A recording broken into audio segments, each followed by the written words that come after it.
You will be doing some MCQs question related to science, sample question paper, class 10th. First question is, metals such as dash and dash react so vigorously that they catch fire if kept in open. Hence, to protect them and to prevent accidental fire, they are kept immersed in dash. तो सुन लो, किस में immerse करते हैं? Kerosene oil में। और कौन से metal हैं? सोडियम और पोटेशियम। और एग्जाम्पल क्या हो सकता है? लिथियम भी हो सकता है। तो यहाँ पे सोडियम आ गया, यहाँ पे पोटेशियम आ गया और यहाँ पे केरोसिन ऑयल आ गया। ठीक है, क्यों? क्योंकि वो मॉइस्चर से रिएक्ट करते हैं, अपना हाइड्रोक्साइड फॉर्म करते हैं, हाइड्रोजन गैस रिलीज होती है, इतना एक्सोथर्मिक रिएक्शन होता है कि हाइड्रोजन गैस फायर कैच कर लेती है। तो मेटल नहीं फटता है, हाइड्रोजन गैस फटती है। आगे, which of the following does not contain a double bond? देखो SO2 में डबल बॉन्ड होता है, ऐसा स्ट्रक्चर है, S double bond O double bond O। CO2 में होता है same, C double bond O double bond O। Oxygen में भी होता है O डबल बॉन्ड O। किस में नहीं होता? NH3। सारे सिंगल बॉन्ड है, ammonia NH3, all bonds are single bond. Next, option B is the right answer.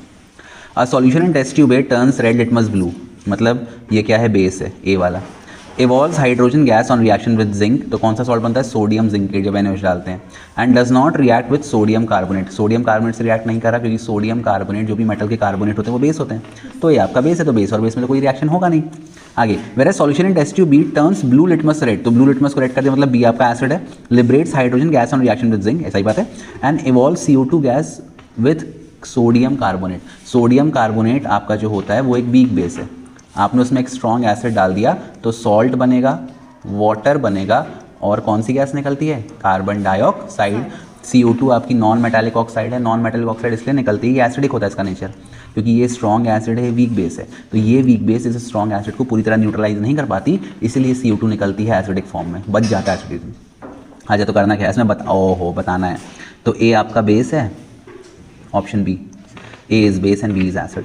Which of the following example is a decomposition reaction? Decomposition reaction बतानी है। Decomposition में क्या होता है? Evaporation of water तो physical change है, reaction है ही नहीं, chemical नहीं है। Exposure of photographic film in presence of light, photographic film क्या होती है? AgBr, क्या होता है? AgBr, तो क्या रहता है? Ag प्लस Br2 या AgCl ऐसे रहता है। तो ये आपकी डीकम्पोजिशन रिएक्शन है। और कौन सा डीकम्पोजिशन है? फोटोलिटिक। दो और प्रकार के होते हैं, एक आपका होता है थर्मल और एक होता है electrolysis of water. Option B is the right answer, बाकी मत जाओ। Sting of ant can be cured by rubbing the affected area with soap, क्योंकि स्टिंग ऑफ एंट में कौन सा एसिड होता है? Methanoic acid, HCOOH। अब इसको अपन ने सोप में क्या होता है? बेस है सोप, तो एसिड और बेस क्या कर जाएंगे? न्यूट्रलाइज। तो इसका सही आंसर है it contains sodium, option C, it contains sodium hydroxide which neutralises the effect of formic acid. इसको मिथेनोइक एसिड कहते हैं केमिकल नेम, और इसका जनरल नेम फॉर्मिक एसिड है। आगे बढ़ते हैं।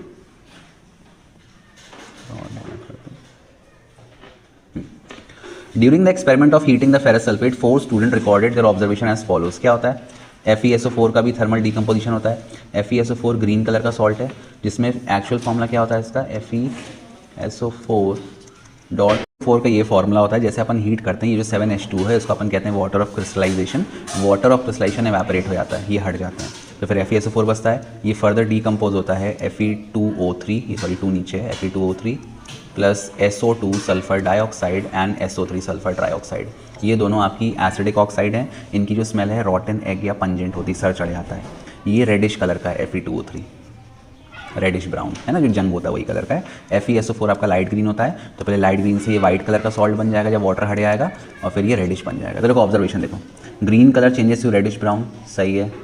Brownish yellow gas is evolve, गलत है, ये गैसेज आपकी कलरलेस है, ठीक है। ब्लू कलर चेंजेस, गलत है। स्मेल ऑफ बर्निंग सल्फर, सही है। तो option 1 and 4 are right, 1 and 4 option B is right. Which of the following properties generally not shown by metal? Conduct करते हैं, सोनोरिटी मतलब बजाय सुनाई देते हैं। डलनेस, डक्टिलिटी होती है, डलनेस नहीं होती, डलनेस नॉन मेटल में होती है, और मतलब है ना डलनेस लक्ष्यर का अपोजिट, और आयोडीन ऐसा नॉन मेटल जो लक्ष्यर से एक्सेप्शन है। आगे, which of the following receives oxygenated blood from the lungs? कहाँ पे आता है? लेफ्ट ऑरिकल में, फिर लेफ्ट ऑरिकल से लेफ्ट वेंट्रिकल में, फिर लेफ्ट वेंट्रिकल में एओर्टा के थ्रू पूरी बॉडी में, इसको अपन सिस्टमिक सर्कुलेशन कहते हैं।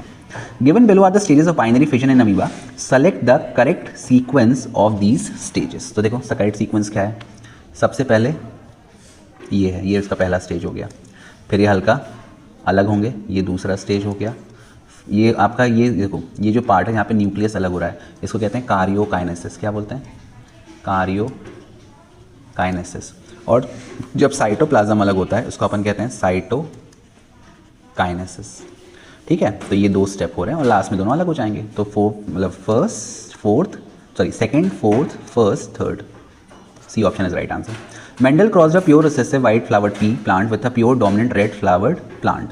The first generation of hybrid from the cross should be, सुन लो, अगर प्योर है तो जो फर्स्ट जनरेशन होती है उसमें केवल डोमिनेंट ट्रेट आता है, रिसेसिव ट्रेट नहीं आता. तो डोमिनेंट क्या है? रेड. तो F1 जनरेशन में ऑल रेड फ्लावर मिलेंगे. In the case of renal failure and uraemia which of the following is employed. Uraemia क्या होता है कि जब आपकी किडनीज फेल हो जाती हैं तो जो आपका यूरिया है, एक केमिकल जो हार्मफुल होता है बॉडी में, उसको किडनी ब्लड से अलग नहीं कर पाती है, तो यूरिया की मात्रा बढ़ जाती है, उसी को अपन यूरीमिया कहते हैं. तो जब भी ये स्थिति आती है, किडनी फेलियर होता है, तो अपन क्या करवाते हैं? अपन करवाते हैं हेमियोडायलिसिस.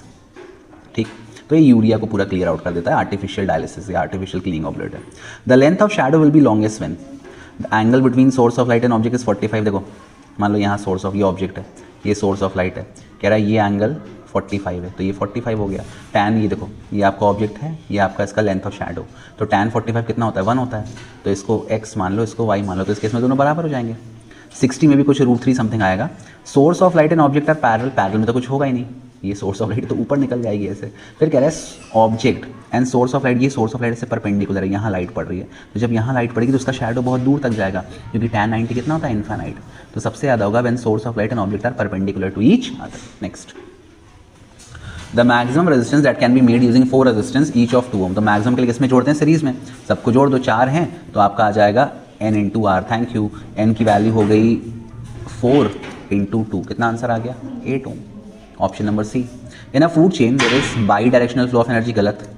Zigzag, multidirectional, unidirectional. Food chain में हमेशा खाना जो एनर्जी है नीचे से ऊपर जाती है. फूड वेब में हो सकता है जिगजैग, ऐसे ऐसे, क्योंकि एक ऑर्गेनिज्म मल्टीपल ऑर्गेनिज्म पे डिपेंड करता है अपनी फूड नीड. जैसे शेर है तो शेर आपका हिरण भी खाएगा, जेब्रा भी खाएगा, जिराफ भी खा जाएगा, जो उसको मिल जाएगा सब खा जाएगा. Which of the following is a major ozone depleting substance? CFC, chlorofluorocarbon. Assertion reason में आते हैं. Iron can be obtain from Fe2O3 by reduction with aluminium. बिल्कुल सही बात है, बिल्कुल सही बात है. एल्यूमिनियम ज़्यादा रिएक्टिव है, वेल्डिंग में ये प्रोसेस यूज़ होती है, तो अपने को मॉल्टन आयरन मिल जाता है और Al2O3 मिल जाता है. दूसरा 17 कह रहा है this process is known as thermite process. नहीं, मतलब ये सही है, असर्शन भी सही है, रीज़न भी सही है, लेकिन इसका करेक्ट एक्सप्लेनेशन नहीं. करेक्ट एक्सप्लेनेशन क्या होता है? एल्यूमिनियम ज़्यादा रिएक्टिव है तो आयरन को डिस्प्लेस कर देता है. ठीक है, तो यहाँ पे ऑप्शन बी आएगा. दोनों सही है बट इसका सही एक्सप्लेनेशन नहीं है. All human chromosomes are not paired. सही बात है, सही बात है, सारे ह्यूमन क्रोमोसोम पेयर नहीं है. ठीक है, अब देखो यहाँ लेकिन एक थोड़ा दिक्कत ही है. हाँ ठीक है.